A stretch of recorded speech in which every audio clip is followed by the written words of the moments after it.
Siragadikka serial அனைவருக்கும் வணக்கம். வித்யாவோட கல்யாணத்துக்கு எல்லாரும் வந்திருக்காங்க. எல்லாரும் வந்து முடிச்சுட்டு அந்த இடத்துல நம்ம கிருஷோட பாட்டி இருக்கிற விஷயத்த நம்ம முத்து மீனா ரெண்டு பேருமே பாக்குறாங்க. பார்த்துட்டு அவங்க கிட்ட பேசும்போது அவங்க என்ன பண்ணாங்கன்னா கோயிலுக்கு வந்தேன் அப்படின்னு சொல்லி சமாளிச்சிடுறாங்க. இவங்களுக்கு ஒரு மாதிரி டவுட் வந்தாலும் சரி, கோயில்னா எல்லாரும் வரதானே செய்வாங்க அப்படிங்கிற ஒரு முடிவுக்கு வந்துட்டு கல்யாணம் எல்லாம் சிறப்பா முடிச்சுட்டு வீட்டுக்கு வராங்க. வீட்டுக்கு வந்ததும் நம்ம முத்து என்ன பண்றாருன்னா முருகன் கிட்ட வந்து சொல்றாங்க, முருகா கல்யாண போட்டோஸ் எல்லாமே எனக்கு அனுப்பிவிடு அப்படின்னு சொல்றாங்க. முருகனும் முத்து மீனா வீட்டுக்கு வந்த கையோட போட்டோ அனுப்பிவிட இதை பார்த்தா நம்ம முத்து வந்து மீனா இங்க வா, முருக வந்து கல்யாண போட்டோலாம் அனுப்பியிருக்கான், போட்டோஸ்லாம் வேற லெவலில் இருக்கு, வந்து பாருவா அப்படின்னு சொல்லிட்டு நம்ம மீனாவை கூப்பிடுறாங்க. மீனாவும் வராங்க. வந்து ஒவ்வொரு போட்டோஸாக பார்த்துட்டு இருக்காங்க.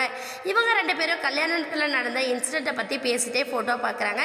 இதை எல்லாத்தையும் நம்ம ரோகிணி கேட்குறாங்க. கேட்டு என்ன பண்ணாங்கன்னா, ஐயோ இவங்க என்ன கல்யாணத்தில் நடந்ததை பற்றி பேசிட்டு இருக்காங்க, நம்மளை பற்றி ஏதாச்சும் விஷயங்கள் அவங்களுக்கு தெரிஞ்சிருக்குமோ அப்படிங்கிற மாதிரி இவங்களாம் ஒரு பக்கம் முழிக்க, உடனே நம்ம முத்து என்ன பண்ணாங்க, இங்கே பாரு மீனா, கிருஷ்ணோட பாட்டி இங்கே இருக்கிறாங்க பாரு, அவங்கள பார்த்தா எதிர்ச்சியாக கோயிலுக்கு வந்த மாதிரி தெரியல, கல்யாணத்துக்கே வந்த மாதிரி இருக்கு, ஆனா அவங்க நம்ம கிட்ட பொய் சொல்லியிருக்காங்களா அப்படிங்கிற மாதிரி நம்ம முத்து கேட்குறாங்க. உடனே மீனாவும் ஆமாங்க, கிருஷ்ணோட பாட்டி கொஞ்சம் நல்லா சரியில்லை, என்னவோ ஒரு விஷயம் இருக்கு, என்னன்னு எனக்கு தெரியல அப்படின்னு சொல்லிட்டு நம்ம மீனாவும் சொல்றாங்க.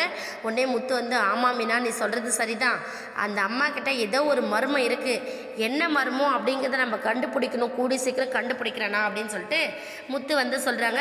இதை எல்லாத்தையும் கேட்ட நம்ம ரோகிணி வந்து ஐயோ இந்த முத்துக்கு வேற சந்தேகம் வந்துருச்சு, இதுக்கப்புறம் அமைதியாக இருக்க மாட்டானே, அப்புறம் யார் அம்மா கிருஷி யார் அப்படிங்கிறதுல கண்டுபிடிச்சிட்டா நம்மளோட வாழ்க்கை என்னாகிறது அப்படிங்கிற மாதிரி ரொம்ப தீவிரமாக யோசிக்கிறாங்க. யோசிக்கிறதோட மட்டும் இல்லாமல் அவங்க அம்மாவுக்கு கால் பண்ணி சத்தம் போடவும் செய்கிறாங்க. இங்கே பாருமா, கல்யாணத்துக்கு வந்துடாதன்னு எத்தனை தடவை சொன்னேன், என்னோட பேச்சை கேட்காம நீ கல்யாணத்துக்கு வந்துட்ட, நீ இது கல்யாணத்துக்கு தான் வந்திருக்க அப்படிங்கிறத வந்து முத்துவும் மீனாவும் கண்டுபிடிச்சிட்டாங்க, உன்னை பற்றி விசாரிக்க போகிறாங்க, நீ என்ன சொல்லி என்னோட வாழ்க்கையை ரெண்டாவது தடவையே நீ கெடுக்க போகிறேனே எனக்கு தெரியல அப்படின்னு சொல்லிட்டு ஃபோனை வச்சுட்டாங்க. ஃபோனை வச்சுட்டு அவங்க அடுத்த மூவ் என்ன பண்ண போகிறாங்க, அதை எப்படி நம்ம தடுக்கிறது அப்படிங்கிற மாதிரி யோசிச்சுட்டு இருக்காங்க. என்னாக போதுன்னு வெயிட் பண்ணி பார்க்கலாம். இந்த வீடியோ உங்களுக்கு பிடிச்சிருந்தா மறக்காமல் நம்ம சேனலை சப்ஸ்கிரைப் பண்ணுங்கள். தேங்க்யூ.